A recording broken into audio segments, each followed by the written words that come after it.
Good evening, and welcome to the Crypto Overnighter. I'm Nicodemus, and I will be your host as we take a look at the latest cryptocurrency news and analysis. So sit back, relax, and let's get started. And remember, none of this is financial advice.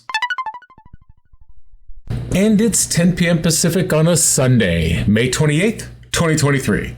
And thanks for tuning in to the Crypto Overnighter, where we have no sponsors, no agenda, and no BS. But we do have some news for you, so let's get to it. The DeFi industry remains a prime target for hackers. There was another exploit on May 28th. This latest attack targeted the liquidity platform Jimbos Protocol. The hack resulted in the loss of approximately 4,000 Ethereum, the equivalent of $7.5 million at the time. PeckShield is a crypto analyst firm. They explain that the hack occurred due to the protocol's lack of slippage control in liquidity shifting operations. This lack allowed the exploiters to take advantage of the imbalanced price range and to profit from a reverse swap. The Jimbos Protocol team has taken immediate action to address the issue. They said that they're actively investigating and contacting the exploiter. Now, we do know that the attacker utilized a flash loan of approximately $5.9 million to carry out the attack. Jimbos did acknowledge the exploit on Twitter. They said that they're in contact with law enforcement and security professionals, and they plan to release further information when possible. Jimbos Protocol is based on Arbitrum. Its goal is to create a token with a semi-stable floor price backed by assets. It drew inspiration from the Olympus DAO project, but beyond that, they incorporated changes for sustainability. The project's concept involved using its own liquidity, taxes, and incentives to support the token's price. Shortly after its launch on May 16th, a smart contract bug caused the protocol to malfunction. Users were instructed to avoid interacting with version 1 and to wait for version 2. Unfortunately, sadly, that version was exploited. The token's price plummeted from 24 cents to 0. The project's website emphasizes the experimental nature of its mechanisms and the unaudited status of its contracts, warning users that they could potentially lose their invested funds due to unforeseen circumstances. PeckShield's investigation revealed that the attackers managed to extract 4,090 Ethereum from the Arbitrum network. They then utilized the Stargate bridge and the Seller network to transfer approximately 4,048 Ethereum from the Ethereum network. Now, while the number of hacking incidents in DeFi protocols has decreased compared to previous years, the community still faces ongoing exploits. Protecting against potential vulnerabilities and unauthorized access remains a persistent challenge for the DeFi ecosystem. One recent example is the flash loan attack on the OVIX protocol. That hack resulted in the loss of nearly $2 million. Another notable incident involved the hijacking of Tornado Cash. Now, we talked about this hack the other night. There is a bit of news on that front as well. Tornado Cash is set to return control to its original governance token holders after an unexpected proposal by the very person who attacked it. That proposal received an overwhelming unanimous support. 517,000 token holders voted in favor, none voted against. The attack on Tornado Cash's governance system could have had severe consequences for the protocol, but fortunately, it only resulted in the theft of some governance tokens. The attacker used a malicious proposal to acquire 1.2 million votes. They then used those votes to pass further proposals and to gain control over vested governance tokens. Then they stole 483,000 Torn tokens. Most of those got converted into 485 Ethereum, the equivalent of about $890,000. They routed some of that Ether through Tornado Cash itself to conceal the fund's origin, turning insult into injury because Tornado Cash is a mixing service. Now, it was accused of money laundering and faced sanctions from the U.S. Treasury in August of 2022. One of the protocol's developers is Alexei Pertsev. He is currently awaiting trial in the Netherlands for alleged money laundering. Despite these controversies, the governance token holders of Tornado Cash will soon regain control, thanks to that unexpected proposal that allows the community to steer the protocol towards recovery and enhanced security measures. While the crypto world grapples with these security breaches, there's another story that's been making headlines. President Joe Biden and House Majority Leader Representative Kevin McCarthy have reportedly reached an agreement to raise the U.S. government's debt ceiling. Let's see how this could impact the crypto market. So, the president and the House leader have reportedly reached an agreement in principle to raise the U.S. government's debt ceiling, thus staving off concerns of a potential default in early June. The agreement was reached after a 90-minute phone call between Biden and McCarthy on May 27th, which makes you wonder why it took them so long to get to this point to begin with. It seems like it was all theater to me, that we were in no real danger of defaulting, and it's just part of the garbage political grandstanding that infects politics. This agreement aims to prevent a default. President Biden confirmed the existence of the agreement on Twitter. He said that it could move on to the U.S. House of Representatives and then the Senate for approval. McCarthy also confirmed the agreement on Twitter, accusing Biden of wasting time and refusing to negotiate for months. And while the exact details of the deal are not immediately available, it has been reported that the agreement includes limiting the U.S. government's spending for the next 2 years. That excludes expenses related to national security. A source familiar with the deal stated that non-defense discretionary spending would be capped at 2023 levels for 1 year and then increased by 1% in 2025. The supposed urgency to raise the debt limit stems from warnings by U.S. Treasury Secretary Janet Yellen and the U.S. Congressional Budget Office. Yellen emphasized the risk of default as soon as June 1st if the debt limit isn't suspended or raised. She urged Congress to take action promptly. The CBO published a report on May 12th. That report highlights the significant risk of the U.S. government being unable to pay all of its obligations by the first 2 weeks of June if the debt limit remains unchanged. In response to the news of a potential debt ceiling increase, some analysts have suggested that it could lead to more capital flowing into Bitcoin. Macrojack is a former Wall Street trader. He cautioned his followers on Twitter, stating that the debt ceiling talks were merely a show. He emphasized the importance of owning hard assets like Bitcoin, as the dollar would be continuously printed. Jesse Myers is the chief operating officer of investment firm OnRamp. He reminded his followers of Bitcoin's performance during the last round of stimulus during the COVID-19 pandemic.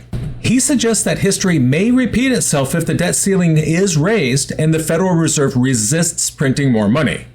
As the U.S. government navigates its financial challenges, let's turn our attention to Nigeria, where a popular gift card and crypto trading platform, Patricia, has faulted fund withdrawals due to a security breach.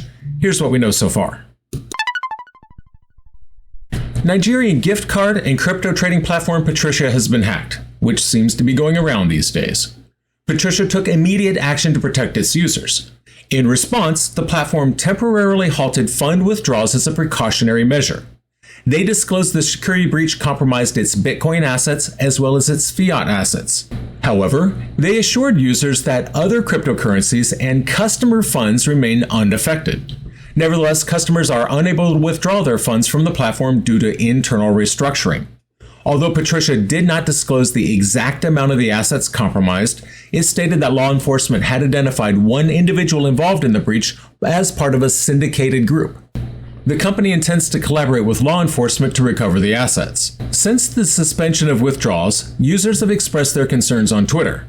Patricia, on the other hand, highlights its ongoing efforts to enhance platform security.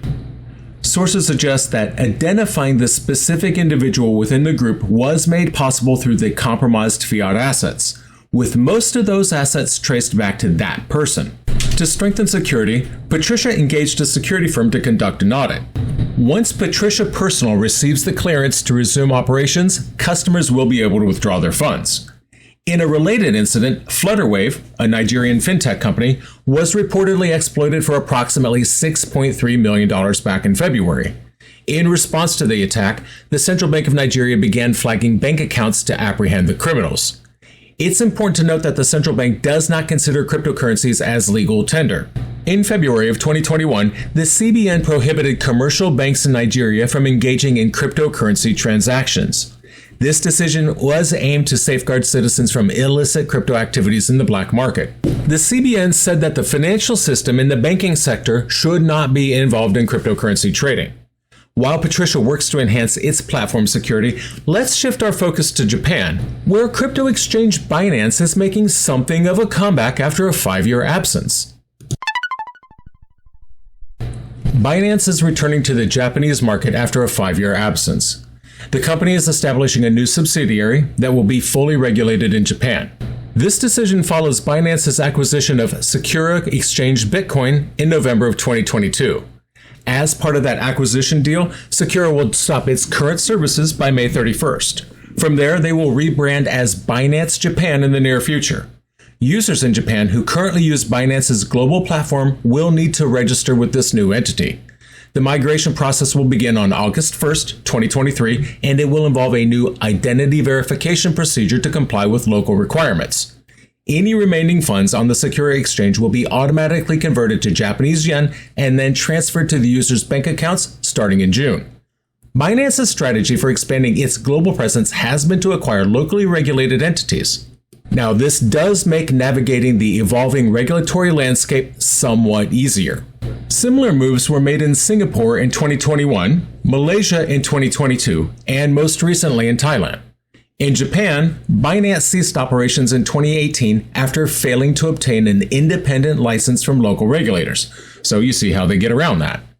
Reportedly, Binance Japan will not offer derivative services. Additionally, Binance's global version will not accept new derivative accounts from Japanese users. After June 9th, residents of Japan using the global platform will be unable to either increase or open new options positions. Pending orders will be canceled, and existing positions must be closed before June 23rd. Binance leveraged tokens will not be available for trading or subscription. Binance expressed its intention to continue expanding its services in Japan and to collaborate closely with regulators in order to offer derivative services in full compliance with regulations. Japan was among the first countries to introduce crypto regs.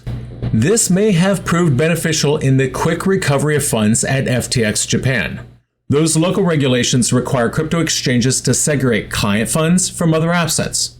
Something like that seems like an increasingly good idea. As Binance prepares for its return to Japan, let's look at an innovative initiative by the Hong Kong police force, because that's also our cover story for the night.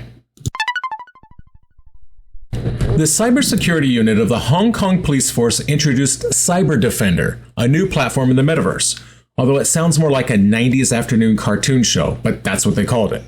Its goal is to educate the public about the potential risks associated with Web3 and the metaverse. The Cybersecurity and Technology Crime Bureau launched the initiative to prepare citizens for the challenges of the digital age, specifically focusing on preventing technology-related crimes. To mark the launch of Cyber Defender, an event entitled Exploring the Metaverse was organized on the platform. This event took place in 3 virtual venues. It was designed to discuss strategies for preventing crimes within the metaverse. During the event, the Bureau's chief inspector stressed the importance of exercising caution in the metaverse. He urged attendees to remain vigilant, emphasizing that crimes commonly observed in cyberspace, such as investment frauds, unauthorized system access, theft, and sexual offenses, could also occur in the metaverse. He further highlighted the potential risks associated with decentralization in Web3. He pointed out that the decentralized nature of virtual assets in Web3 could increase the likelihood of cybercriminals targeting endpoint devices, virtual asset wallets, and smart contracts. Now, Hong Kong had a dramatic increase in virtual asset crimes in the first quarter of 2023. The Hong Kong police force plans to enhance its educational initiatives on technology crimes, especially for the younger generation. In the first quarter of this year, Hong Kong reported 663 cases of virtual asset-related crimes, resulting in a total loss of $570 million. That's a 75% increase compared to the same period of 2022. The police force aims to raise awareness among teenagers about the latest advancements in information technology, potential pitfalls, and the importance of preventing technology-related crimes through public educational initiatives organized on the Cyber Defender Metaverse platform. In a related development, the capital city of China's Jiangsu province, Nanjing, launched the China Metaverse Technology and Application Innovation Platform on May 22nd. Led by the Nanjing University of Information Science and Technology, the innovation platform aims to advance metaverse research and development throughout the country.